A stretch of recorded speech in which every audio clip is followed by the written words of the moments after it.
We were discussing patterns of biodiversity.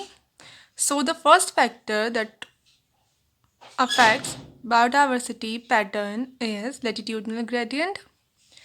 इसमें discuss किया था कि जो ट्रॉपिकल एरियाज हैं, जो ट्रॉपिक्स हैं, वहाँ पे बायोडाइवर्सिटी कंपैरेटिवली ज़्यादा होती है टेम्परेट और पोलर रीजन्स के। क्यों? क्योंकि इक्वेटर्स पर पोल्स के कंपैरिजन में बायोडाइवर्सिटी ज़्यादा होती है। तो इक्वेटर्स पर जो फॉरेस्ट होते हैं वो ट्रॉपिक्स होते हैं एंड पोल्स पर जो होते हैं वो टेम्परेट फॉरेस्ट होते हैं। Now, tropical rainforest Amazon in South America possesses the greatest biodiversity on Earth with more than 40,000 species of plants. अब जो ट्रॉपिकल रेन फॉरेस्ट हैं कहाँ की, साउथ अमेरिका में रीजन है अमेज़न, वहाँ की जो बायोडाइवर्सिटी है वो बहुत ही ज़्यादा है। सबसे ज़्यादा बायोडाइवर्सिटी इसी जगह की। And second India. अब यहाँ पे 40,000 स्पीशीज़ तो प्लांट्स की मिलती हैं, 3,000 स्पीशीज़ मिलेंगी फिशेस की, 1,300 बर्ड्स स्पीशीज़ हैं, 427 मैमल्स हैं, 427 ही एम्फीबियंस हैं, 378 स्पीशीज़ हैं रेप्टाइल्स की एंड मोर देन 1,25,000 वर्टिब्रेट्स की स्पीशीज़ यहाँ पे मिलती हैं। इतनी ज़्यादा यहाँ की डाइवर्सिटी है, यहाँ की बायोडाइवर्सिटी ग्रेटेस्ट है world wide. Greater biological diversity is observed in tropics because, अब रीज़न क्या है कि यहाँ पर इतनी ज़्यादा बायोडाइवर्सिटी है, तो रीज़न क्या है? First, temperate regions have been subjected to frequent glaciation in the past. अब क्या था, जो टेम्परेट रीजन्स हैं यहाँ पे आइस कैप्स प्रेजेंट होते हैं, जिसका होता रहता है टाइम टू टाइम ग्लेसिएशन होता है। यहाँ पे जो ग्लेशियर्स होते हैं वो मेल्ट कर जाते हैं।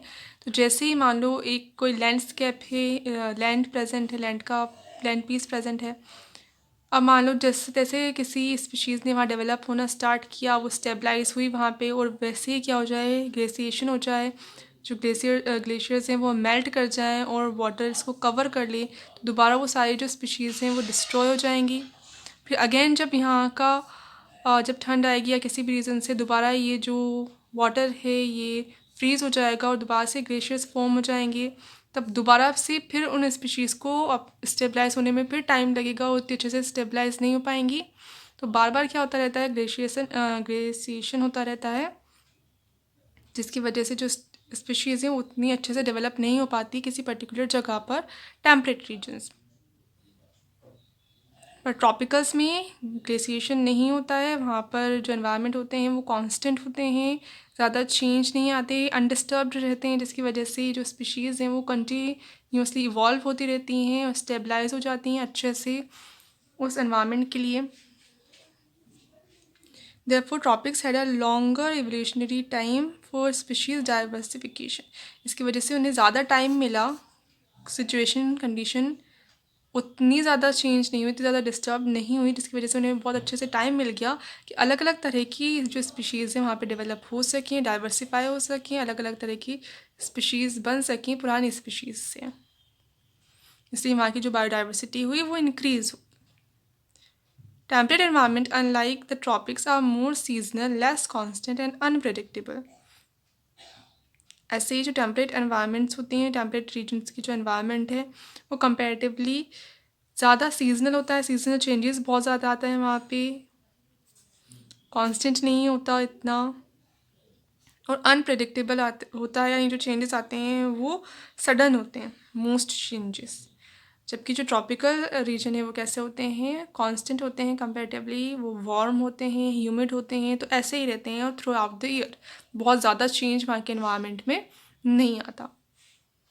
तो इन चेंजेस की वजह से कि ज़्यादा सीजनल चेंजेस आ रहे हैं और एनवायरनमेंट लेस कांस्टेंट है, अनप्रेडिक्टेबल है, इसकी वजह से results in less niche specialization and lesser species diversity. इसकी वजह से क्या हो गई, वहाँ की डाइवर्सिटी जो है, स्पीशीज़ डाइवर्सिटी वो कम है, क्योंकि बहुत ज़्यादा तरह तरह की स्पीशीज़ वहाँ पे डेवलप नहीं हो पाई। कुछ एक स्पीशीज़ जो वहाँ के लिए क्या है, पूरी तरह से अडेप्टेड हैं, उन चेंजेस के लिए, उन कंडीशंस के लिए वही वहाँ पे रह सकते हैं और सब तरह के स्पीशीज़ वहाँ पे नहीं मिलती, इसलिए वहाँ की स्पीशीज़ डाइवर्सिटी कम है और नाई की स्पेशलाइजेशन भी कम है। अब जो ट्रॉपिकल रीजन होते हैं वहाँ पे अलग अलग तरह के होते हैं, लाइक एक ही मान लो ट्रॉपिकल फॉरेस्ट है, पर वहाँ पे भी हैबिटेट जो होते हैं वो अलग अलग तरह के होते हैं। कहीं पॉन्ड होगा, कहीं ट्री होगा, तो कोई जो स्पीशीज़ हैं वो पॉन्ड में रहेंगी, कोई ट्री पे रहेंगी, कोई सॉइल के अंदर रहेंगी।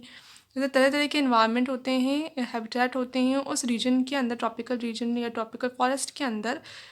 तो वहाँ के स्पीशीज़ का नाइकी भी अलग अलग होता है। नाइकी क्या होता है, किसी भी जो स्पीशीज़ है उसकी हैबिट्स एंड हैबिटेट, वो क्या क्या कर रही है उस एनवायरनमेंट में, क्या चीज़ खा रही है, वो कहाँ रह रही है, वो सब क्या होगा उसका नाइकी। तो ट्रॉपिकल रीजन्स में नाइकी अलग अलग तरह के मिलते हैं, यानी कुछ स्पीशीज़ तो अलग चीज़ें खा रही हैं, वो अलग जगह पर रह रही हैं, और कुछ स्पीशीज़ जो होती हैं वो अलग चीज़ पे फीड कर रही हैं, अलग जगह पर रह रही हैं। तो वहाँ पे जो नाइकी होते हैं वो डाइवर्स होते हैं, तरह तरह के नाइकी मिलते हैं। पर जो टेम्परेट रीजन है वहाँ पे जो नाइकी हैं वो स्पेसिफिक होते हैं कि हाँ इस तरह का कहीं मिलेगा, यानी इस तरह की जो नाइकी वाली जो स्पीशीज़ है, यानी जो इस तरह से रहेगी वही यहाँ पे सर्वाइव कर पाएगी और दूसरी तरह की स्पीशीज़ नहीं कर पाएगी। तो वो एक पर फिक्स नाइकी होता है वहाँ पर कि हाँ ये स्पीशीज़ जो ये चीज़ खा रही है या ऐसी जगह रह रही है वही वहाँ पे सर्वाइव कर पाएगी, अदर स्पीशीज़ नहीं कर पाएंगी। तो नाइकी क्या होता है वहाँ पे फिक्स्ड होता है कि स्पेशल होता है कि हाँ ऐसा ही होगा। और ट्रॉपिक्स में अलग अलग तरह का होता है। Tropics have greater solar energy exposure which contributes to higher productivity and greater diversity. अब ट्रॉपिक्स में जो सनलाइट होती है वो ज़्यादा मिलती है ट्रॉपिकल रीजन्स को। जो इक्वेटर होता है वहाँ पे सबसे ज़्यादा सनलाइट इस रीजन को ही मिलेगी।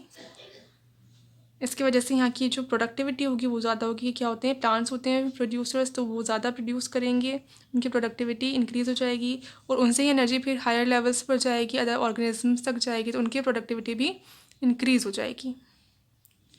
और इसकी वजह से जो डाइवर्सिटी होगी, स्पीशीज़ डाइवर्सिटी, वो भी ज़्यादा होगी। उतनी ज़्यादा प्रोडक्टिविटी होती उस जगह पर, उतनी तरह की जो स्पीशीज़ हैं वो मेंटेन होकर रह सकती हैं। Now the second factor that affects biodiversity in a particular region is species area relationship. अब जो साइंटिस्ट थे, जो नेचुरलिस्ट या जोग्राफर थे, अलेक्जेंडर वॉन हम्बोल्ट कहाँ के थे, ये जर्मन के थे। इन्होंने ऑब्जर्व किया कि एक रिलेशनशिप होता है किसमें, एक पर्टिकुलर रीजन के स्पीशीज़ और एरिया के बीच में। तो इन्होंने बताया, उन्होंने ऑब्जर्व किया that within a region, species richness increased with increasing explored area, but up to a limit. अब इन्होंने क्या कहा कि स्पीशीज़ रिचनेस जो है, अब स्पीशीज़ रिचनेस भी क्या है, बायोडाइवर्सिटी का, स्पीशीज़ डाइवर्सिटी का ही एक पार्ट है। तो स्पीशीज़ रिचनेस ही वही, यानी कितने टाइप की स्पीशीज़ मिल रही हैं, कितनी अलग अलग तरह के स्पीशीज़ मिल रही हैं एक पर्टिकुलर रीजन में।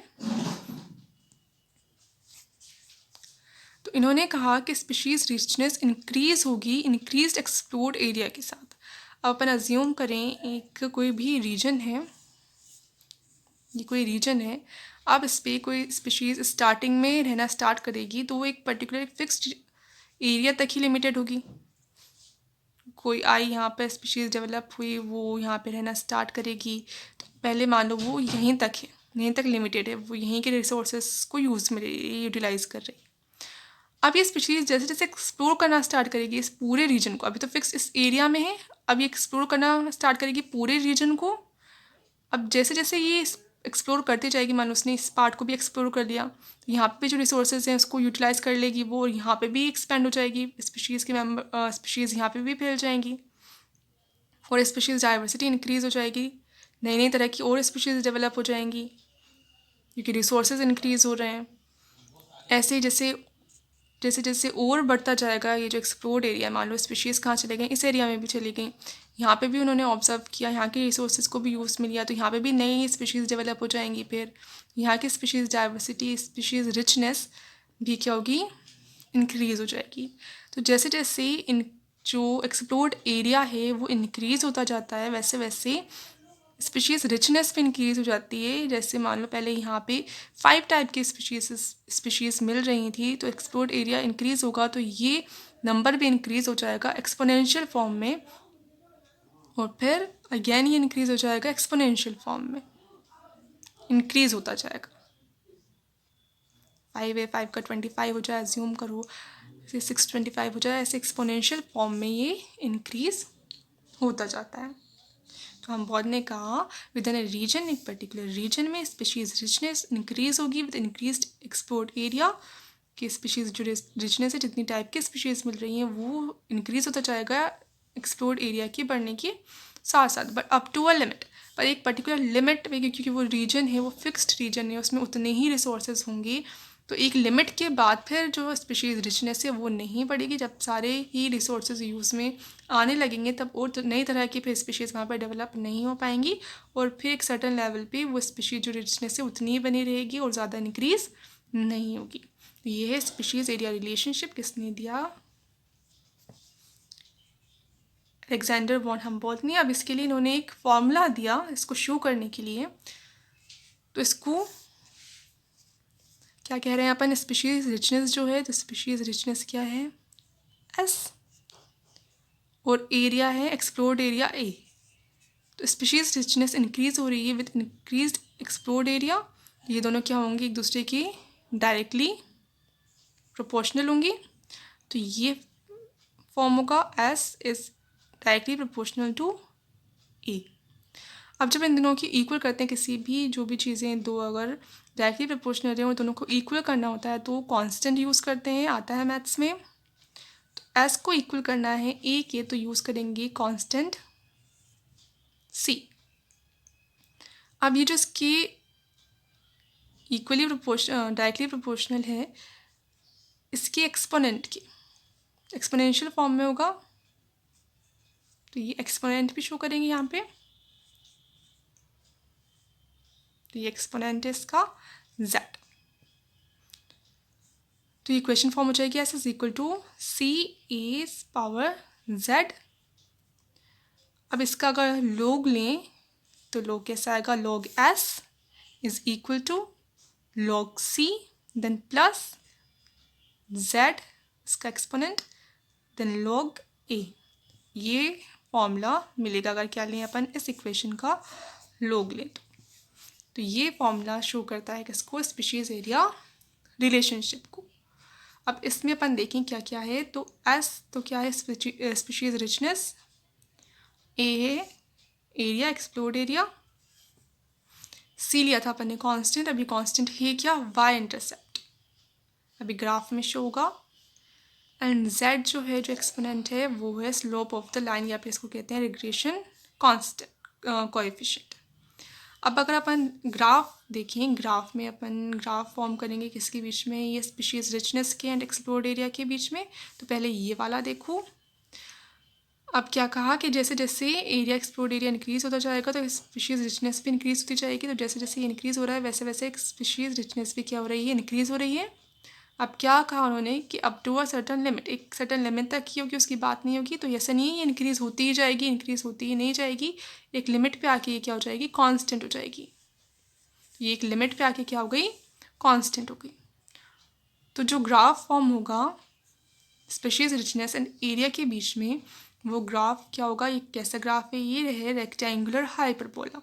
अलग अलग तरह के ग्राफ आते हैं, ग्रोथ कर्व्स में भी पढ़ चुके हैं। एक तो आता है जे शेप्ड ग्राफ आते हैं, शेप जो होते हैं इनको क्या कहते हैं, सिग्मोइड ग्राफ जो होता है, सिग्मोइड कर्व जो होता है, जे शेप्ड कर्व। वैसे ये जो कर्व है ये क्या है, रेक्टेंगुलर हाइपरबोला। तो स्पीशीज रिचनेस एंड एरिया के बीच में अगर ग्राफ फॉर्म करेंगे तो क्या मिलेगा, रेक्टेंगुलर हाइपरबोला। एरिया को लेंगे एक्स एक्सिस पे और स्पीशीज रिचनेस को लेंगे वाई पे।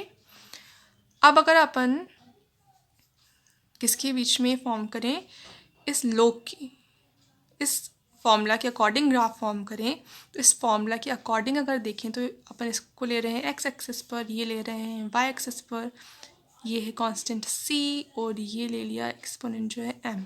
इसको इस फॉर्म में डिनोट कर सकते हैं। और मैथ्स में अगर पढ़ा होगा 10th में, इस इक्वेशन के लिए जो भी इक्वेशन इस फॉर्म में होती है उसके लिए जो ग्राफ फॉर्म होता है वो कैसा होता है, स्ट्रेट लाइन। ये क्या है, फॉर्मूला ऑफ स्ट्रेट लाइन। अब इसके लिए जो भी ग्राफ फॉर्म होगा वो क्या होगा, उसका जो कर्व आएगा वो कैसा होगा, स्ट्रेट लाइन होगी। तो अगर लोग के लिए अपन बनाएंगे ग्राफ तो उसके में आएगी एक स्ट्रेट लाइन। तो ये तो किसके लिए इस फॉर्मूला की है, set is equal S is equal to C A is power Z. और अगर लोग के लिए बनाएंगे तब स्ट्रेट लाइन फॉर्म होगी। तो ये लर्न ही करना पड़ेगा फॉर्मूला। तो जेड क्या है यहाँ पे, स्लोप ऑफ द लाइन। ये अपन लें यहाँ से इसको, ये क्या है इसका स्लोप, ये कितना ऑब्लिक है, ये इसका क्या है स्लोप। और वाई इंटरसेप्ट, ये जो लाइन है वाई पे कहाँ इंटरसेक्ट कर रही है वो होगा इसका वाई इंटरसेप्ट। ये ग्राफ में ऐसे शो किया हुआ है, अगर इसको ऐसे देखो,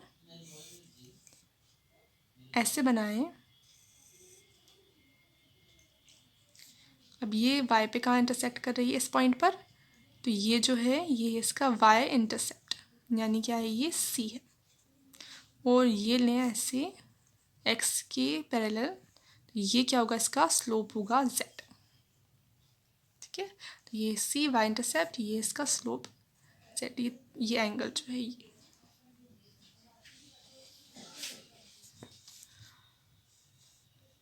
the value of Z lies in the range of 0.1 to 0.2। अब इसकी जो वैल्यू आएगी वो कितनी आएगी, 0.1 टू 0.2 आएगी, रिगार्डलेस ऑफ टेक्सोनोमिक ग्रुप और द रीजन। अब ये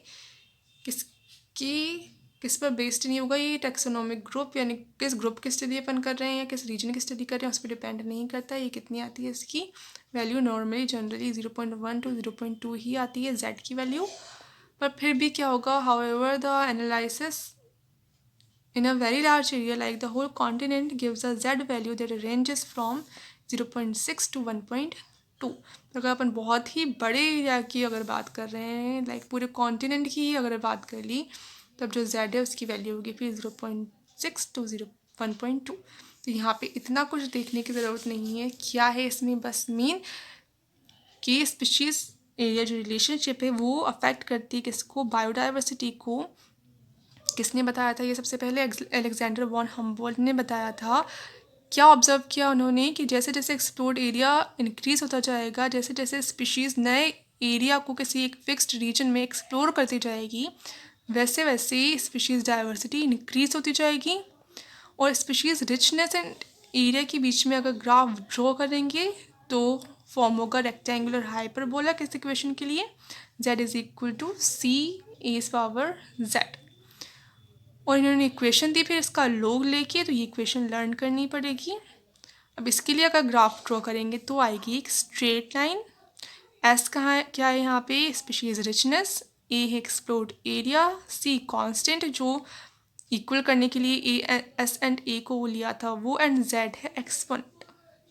इतना ध्यान रखना है, ये लर्न करना है। जेड की वैल्यू नॉर्मल कंडीशन में तो क्या होगी 0.1 टू 0.2, बट अगर कोई बहुत बड़े एरिया की बात कर रहे हैं लाइक अ कॉन्टिनेंट, तो फिर क्या आएगी इसकी वैल्यू 0.6 टू 1.2। जेड है स्लोप एंड सी है जेड, सी है वाई इंटरसेप्ट। इतना ध्यान रखना है इसके अंदर। Now importance of species diversity to the ecosystem. अब स्पीशीज डाइवर्सिटी किसी इकोसिस्टम के लिए इम्पोर्टेंट क्यों, यानी क्यों ज़रूरी है कि अलग अलग तरह के स्पीशीज़ मिले किसी इकोसिस्टम में, बजाय कि एक ही तरह के स्पीशीज़ के। भले उनके मेंबर पे कम हो पर स्पीशीज़ ज़्यादा तरह की हों, ये ज़्यादा इम्पॉर्टेंट है। ऐसे नहीं कि एक ही स्पीशीज़ के 60 मेंबर्स मिल जाए, तो ये उतना यूज़फुल नहीं होगा किसी इकोसिस्टम के लिए, चाहे कि अलग अलग तरह की स्पीशीज़ हों, भले ही उनके जो मेंबर्स हैं वो कम कम ही क्यों नहीं हो। ठीक है, इसलिए एक के 60 हो जाए, अलग अलग हो, भले एक के 10 है, एक के 20 है, एक के 10 है, तो ऐसे। फॉर एग्जाम्पल ही ऐसे ही। अब ecologist believe that communities with more species tend to be more stable than those with less species. अब क्या कहा इकोलॉजिस्ट ने, जिसको कंफर्म किया कि इन्होंने, इकोलॉजिस्ट जो थे डेविड टिलमैन, इन्होंने कहा कि जो कम्युनिटीज़ होती हैं कम्युनिटी क्या होती है, एक पर्टिकुलर रीजन में जो स्पीशीज़ की पॉपुलेशन मिल रही है, अलग अलग स्पीशीज़ की पॉपुलेशंस का कॉम्बिनेशन, वो क्या है, वहाँ की कम्युनिटी। ठीक है, एक पर्टिकुलर रीजन है, वहाँ पे एक पॉपुलेशन है, एक स्पीशीज़ की डियर की पॉपुलेशन है, एक किसी प्लांट पॉपुलेशन है, एक माइस पॉपुलेशन है। तो इनका कॉम्बिनेशन, ये क्या है, वहाँ की कम्युनिटी, उस पर्टिकुलर रीजन की, उस पर्टिकुलर इकोसिस्टम की, या उस पर्टिकुलर रीजन की। अब ऐसी कम्युनिटी जिनमें क्या हो, ज़्यादा स्पीशीज़ हो, यानी तरह तरह की स्पीशीज़ अगर प्रेजेंट है तो वो ज़्यादा स्टेबल होगी।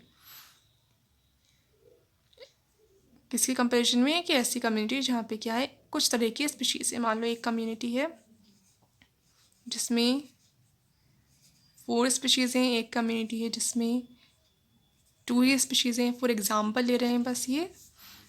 अब मान लो किसी रीजन से, अब ये इसमें ये वाली जो स्पीशीज़ है, फर्स्ट स्पीशीज़ ये सेकंड स्पीशीज़ पे फीड कर रही है। अब मान लो किसी रीजन से सेकंड स्पीशीज़ का लॉस हो जाए, एक्सटिंक्ट हो जाए, तो फर्स्ट स्पीशीज़ को कुछ नहीं मिलेगा कंज्यूम करने के लिए, तो फर्स्ट स्पीशीज़ भी क्या होगी, ऑटोमेटिकली एक्सटिंक्ट हो जाएगी। तो ये कम्युनिटी ही नहीं बचेगी।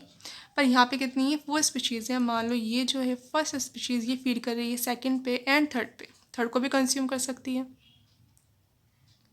अब मान लो ये सेकंड एक्सटिंक्ट हो भी जाती है तो भी उसके पास ऑप्शन है, अल्टरनेटिव ऑप्शन है कि वो थर्ड जो स्पीशीज़ है उसको कंज्यूम कर सकती है या फोर्थ को कर सकती है। तो इस फर्स्ट स्पीशीज़ का एक्सटिंक्शन नहीं होगा और कम्युनिटी ऐसे ही बनी रहेगी।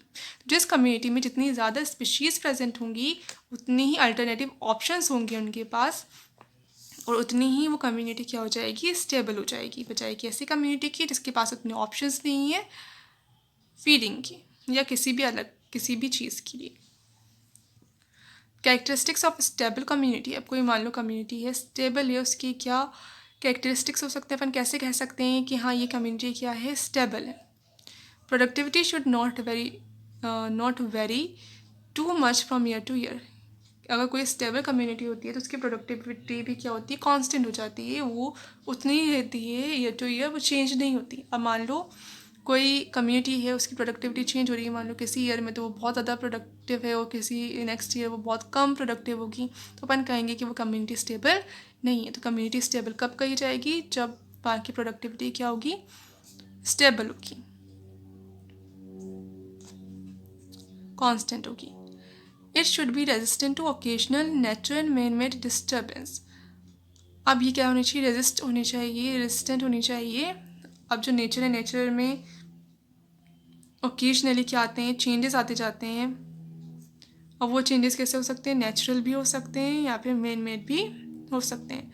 अब उन डिस्टर्बेंस की वजह से बहुत ज़्यादा इफेक्ट नहीं पड़ना चाहिए उस कम्युनिटी पर, थोड़ा बहुत तो पड़ता ही है। कोई भी डिस्टर्बेंस आएगा, भले नेचुरल है भले मैन मेड हो, वो कम्युनिटी को अफेक्ट तो करेगा ही, पर बहुत बड़े लेवल पे नहीं करना चाहिए। कम्युनिटी रेजिस्टेंट होनी चाहिए कि वो छोटे मोटे जो डिस्टर्बेंस है वो उसको अफेक्ट नहीं करें। It should be resistant to invasions और बाय एलियन स्पीशीज़। अब एलियन स्पीशीज़ जो हैं, जो भी बाहर से आई हुई स्पीशीज़ हैं, उनके इन्वेशन से भी ये रेजिस्ट होनी चाहिए, यानी एक लिमिट तक वो एलियन स्पीशीज़ को डोमिनेट नहीं करने दें उस रीजन में। Importance of biodiversity for survival of species can be explained by the Rivet-Popper hypothesis proposed by Paul Ehrlich। अब जो बायोडाइवर्सिटी की इम्पोर्टेंस एक्सप्लेन करने के लिए जो साइंटिस्ट थे पॉल अर्लिच, इन्होंने एक हाइपोथेसिस दिया जिसको कहा रिवेट पॉपर हाइपोथेसिस। अब इसमें इन्होंने क्या कहा, this hypothesis assume the ecosystem to be an airplane and the species to be the rivets joining all parts together। अब इन्होंने क्या बताया कि फॉर एग्जांपल एक ही एयरप्लेन के सारे पार्ट्स को जॉइन किया हुआ है, जो भी पार्ट्स होते हैं, बहुत सारे पार्ट्स होते हैं, वो सारे जॉइंट किए हुए रहते हैं रिवेट्स। रिवेट्स क्या होते हैं, बोल्ट्स होते हैं जो जॉइन करने का काम करेंगे डिफरेंट डिफरेंट पार्ट्स को। अब इन्होंने कहा मान लो किसी एरोप्लेन में कोई पैसेंजर है, वो एक उस रिवेट को हटा दें, घर ले जाने के लिए निकाल ले वो और घर ले जाना चाहे। अब मान लो वो सिर्फ एक रिवेट को घर ले जाए तो कुछ अफेक्ट नहीं पड़ेगा, एयरप्लेन पे कोई अफेक्ट नहीं पड़ेगा, वो वैसा का वैसा ही रहेगा, कोई भी हार्म कोई भी डैमेज नहीं होगा उसको। अब पर मान लो सारे ही जो पैसेंजर्स हैं वो चाहें कि हम इन रिवेट्स को निकाल कर घर ले जाएं और उसकी बहुत सारे रिवेट्स अगर निकल जाएं तब इफेक्ट पड़ेगा।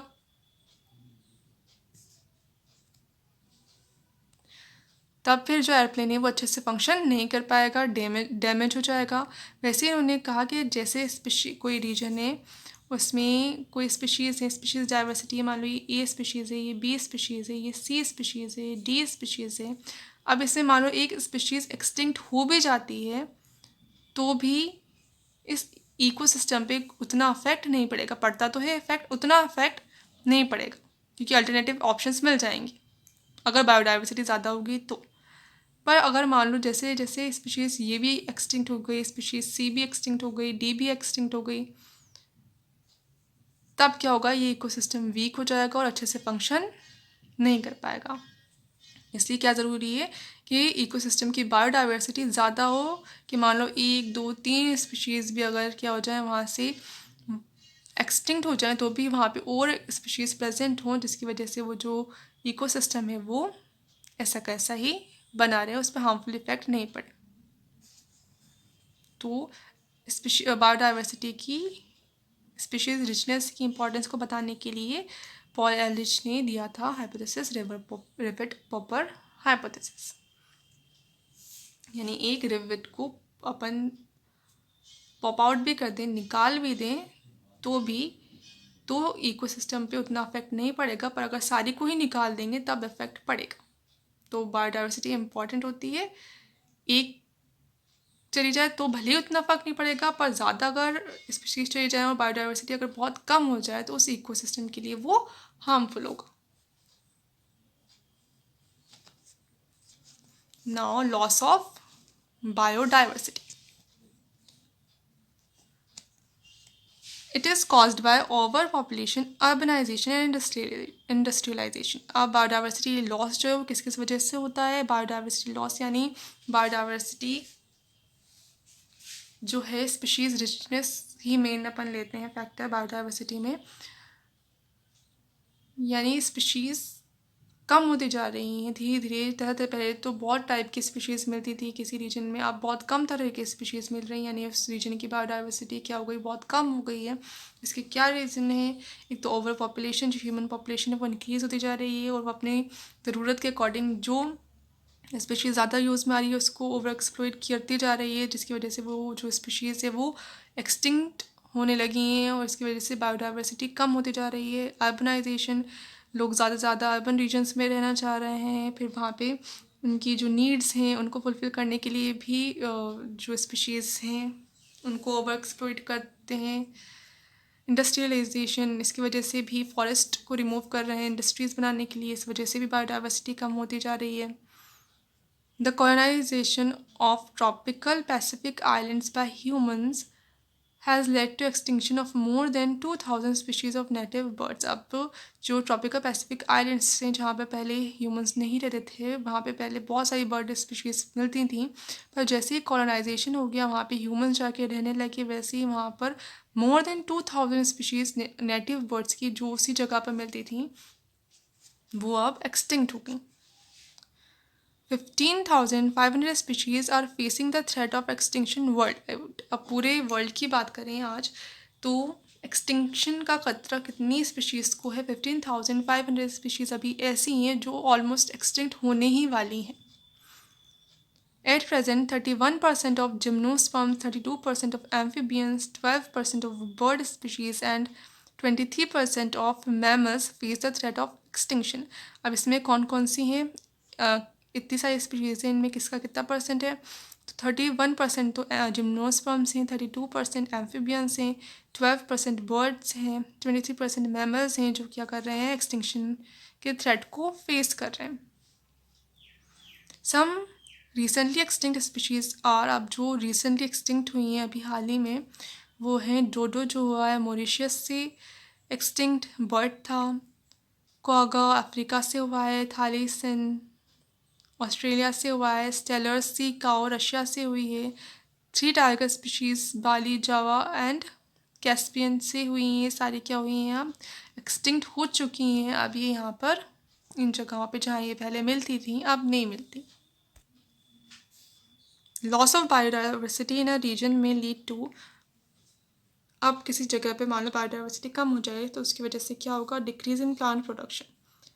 अब सारी जो भी स्पीशीज़ होती हैं वो आपस में इंटरकनेक्टेड होती हैं, पूरा नेटवर्क होता है, एक नेट होता है जिससे अलग अलग तरह की स्पीशीज़ आपस में कनेक्टेड होती हैं। तो मान लो कोई स्पीशीज़ एक्सटिंक्ट हो, बायोडाइवर्सिटी कम हो, तो उसका अफेक्ट प्लांट्स पर पड़ता ही है डायरेक्टली और इनडायरेक्टली, जिससे प्लांट प्रोडक्शन क्या हो जाता है, डिक्रीज हो जाता है।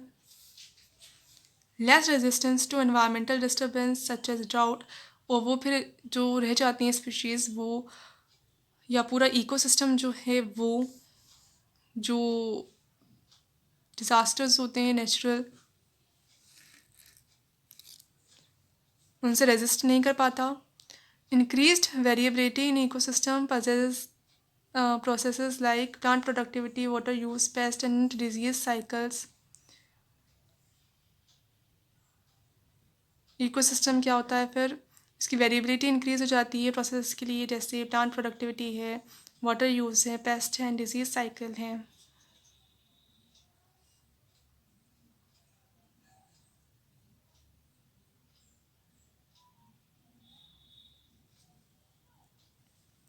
यानी प्लांट प्रोडक्टिविटी भी क्या करती है, वेरी करती जाती है, टाइम टू टाइम एक जैसी नहीं रहती, ईयर टू ईयर चेंज होती रहती है, जिससे कम्युनिटी अनस्टेबल हो जाती है और इससे पूरा इकोसिस्टम अफेक्ट होता है।